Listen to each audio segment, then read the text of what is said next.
भाजप म्हणजे बेअकली भेकड जनता पार्टी आहे अशी घणाघाती टीका उद्धव ठाकरेंनी केली आहे। नवी मुंबईतल्या सभेत उद्धव ठाकरेंनी भाजपचा खरपूस समाचार घेतला।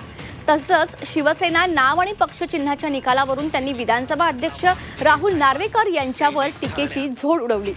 तर माजी राज्यपाल भगतसिंह कोश्यारी यांनीही शाब्दिक फटकारे लगावले।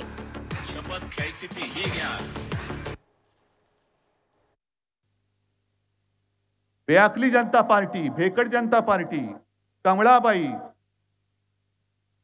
ही अशी जाहिरात करते, तुमच्या मताने कुठे जल्लोष व्हायला हवा आहे,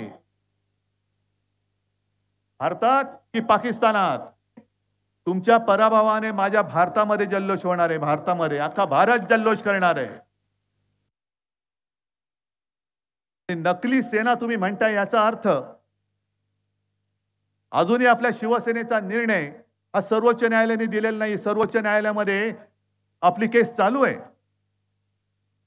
पण ह्यांच्याकडे धुणीभांडी करणारे सगळे निवडणूक आयुक्त, होय मी धुणीभांडी करणारच म्हणतोय, काय कारवाई करणार तुम्ही? शिवसेना हे नाव माझ्या आजोबांनी दिलेलं आहे, निवडणूक आयुक्तांनी दिलेलं नाही।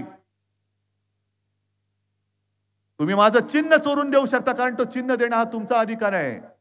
पण माझं नाव जर का तुम्ही चोरून दुसऱ्याला देणार असाल तर निवडणूक आयोगाचं नाव, त्या आयुक्ताचं नाव सुद्धा मी धोंड्या ठेवलेलं आहे। हे धोंड्या, त्या लवादाला तो लवाड नार्वेकर त्याला बसवलं। म्हणजे याचा अर्थ काय झाला की क्रिकेटमध्ये तुमचं दांडकं उडालं तर तुमचा अंपायर सांगतो 6,